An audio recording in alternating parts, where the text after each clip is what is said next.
I remember it like it was yesterday. I was laying on the hospital bed. Doctor came in the room, muttered something under his breath and said, well, he's as good as dead. And my mother, she came into the room, moaning and mourning. You see, she had cried all night, so she didn't answer the door when Joy came knocking in the morning. She said, Doctor, what are his symptoms?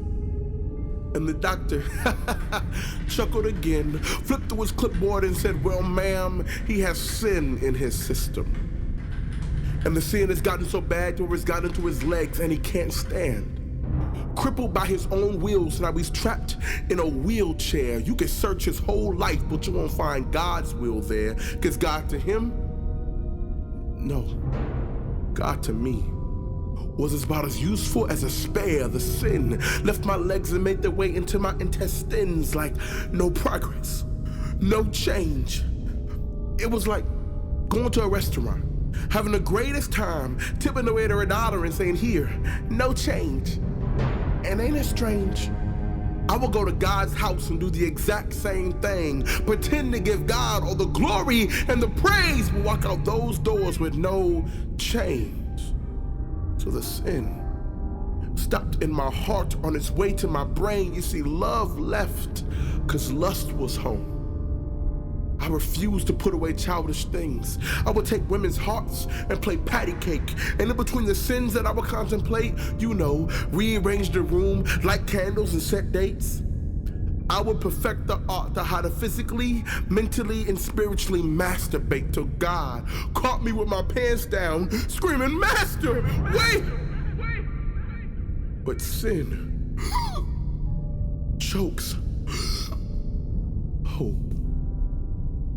But Christ treats S-I-N like VHS and ejects it. Clears your throat for hope like chloroseptic, because if God's not on your mind, then you're only thinking septic. But this just in, brain so washed by sin, I can only be a pretender. Found out that the father that I got from the son, the father that I got from his son, the more that it burned when I got guilty and tried to re-enter. I had everything I needed. I was like a Ninja Turtle, but with no splinter. No wonder every Sunday service I couldn't get comfortable, sat down on wooden pews and just felt splinters. I was so sure that my suit and my tie made me one of you, that my God bless you, brother. How you doing, sisters? Put me in God's family. I must have been on the roster, but spiritually, I was still a monster. No wonder I was still a foster.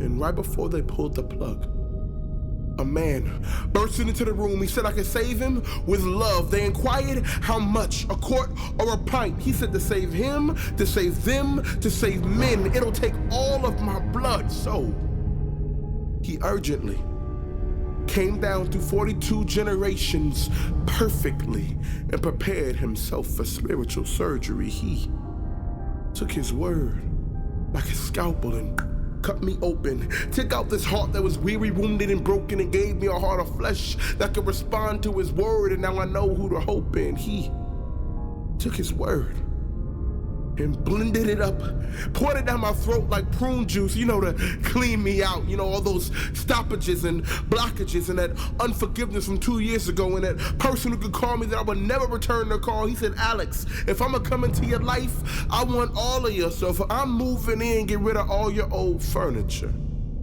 You see, me, I thought the Bible was a book of clever riddles, but he said, shh, I can be the doctor as long as you do little, but I only talk to lambs. Then he held out his left wrist, punctured it with a syringe, and my eyes began to see again. You see, me, I wanted to live a life about money, Jordans, and Gators, but Christ turned grace and mercy into defibrillators and began to charge them up. And once the charge was adequate, I heard the angel say, clear. Then he held him to my chest and boom, my pulse reappeared. Now I get it, he's worthy to be respected, honored, and revered, it's clear. Then he held out his right wrist and did the same, and boom, boom, my heart began to beat again. You see, I was drowning in the waves of his love. I was so lost. Funny that my life was being saved because of his blood lost. And how dare we complain like our lives are so hard? We should be grateful that Jesus Christ had a pink dot on his ID card. So the only cure for confusion is a blood transfusion. Your heart and Jesus Christ created some type of spiritual, physical union. So before it's too late, cooperate. Open up your heart and let him operate, because grace, love, joy, peace is all that he's trying to provide. But please don't bust him out if he touches the sides, if he deals with your eyes, if he deals with your lies, if he deals with your pride. Because here's what God does. When you think you're too fly, you see, ever since he attached his IV, I've got a new ID. His A, positive, keeps me from being negative. So nothing we do is ever in vain. So let me encourage you. When the light at the end of this tunnel begins to get dark, trust God. Take up your cross and walk. And there will be hard times. You will stand in the midst of darkness and you will have to be a light.